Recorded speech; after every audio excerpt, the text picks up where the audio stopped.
you know, how do you start with something real and then get to that? Where a lot of times what happens is people will just learn a lick and then they just keep playing the lick over and over and over. And then they go, well, I don't know what to do after the lick. Or, you know, I learned a scale, but I don't know what to do with the scale, right? Well, these are the things that you do.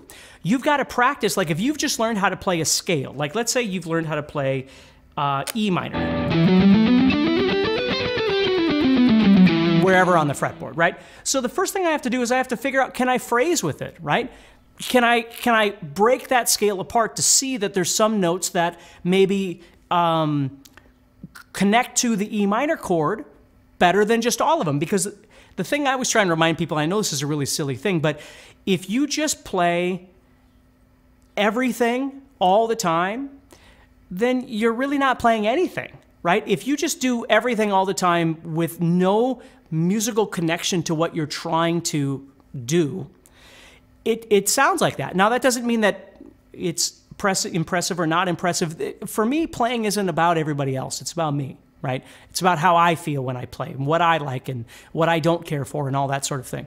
So as I play, I want to make a rhythmic and a pitch connection to what's happening with that music, okay? So if you learn how to play a scale, you know, you don't just want to go like this.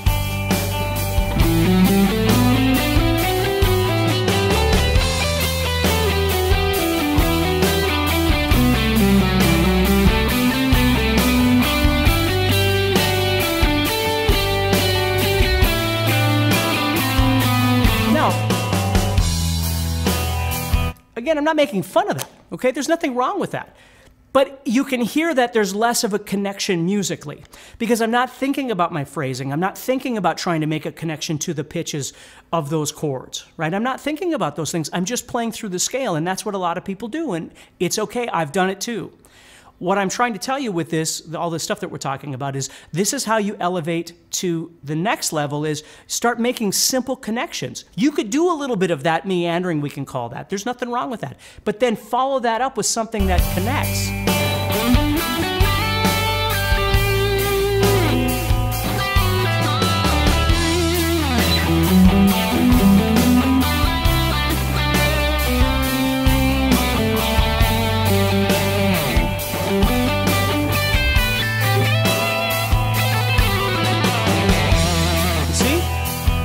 All of a sudden, I'm trying to make more of a connection utilizing those things I'm talking about, okay? Sometimes you might hit a note and it's just a beautiful note and you just want to hang out, right? This is another thing to think about.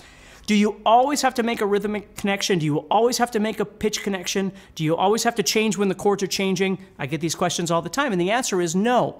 But if you don't do any of it, again, you're not making any connection. So it goes back to that same thing where if you're doing everything, you're doing nothing, right? Because nothing stands out. So if you hit something, like if you've been making some pitch connections to the chords, some things like that, and then you go to something and it feels good, like let's say you go to a bend or something and you're doing something like this.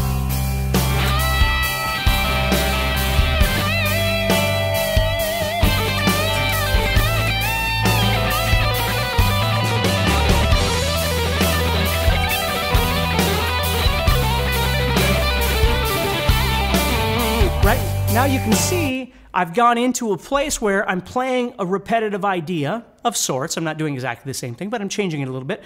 But as I do this, I'm allowing that to happen over multiple chord changes. So I'm not just thinking, okay, I have to do this over this chord, but then here comes another chord, so now I'm going to do something else. I might do that. But then I might contrast that with just doing this thing that's working. It's creating energy, right, for the listener, for myself. It's creating excitement. So I keep doing that over and over and over, and then I got to come out of that. Well, when I come out of that, what am I going to do? Okay? So hopefully that makes sense to you.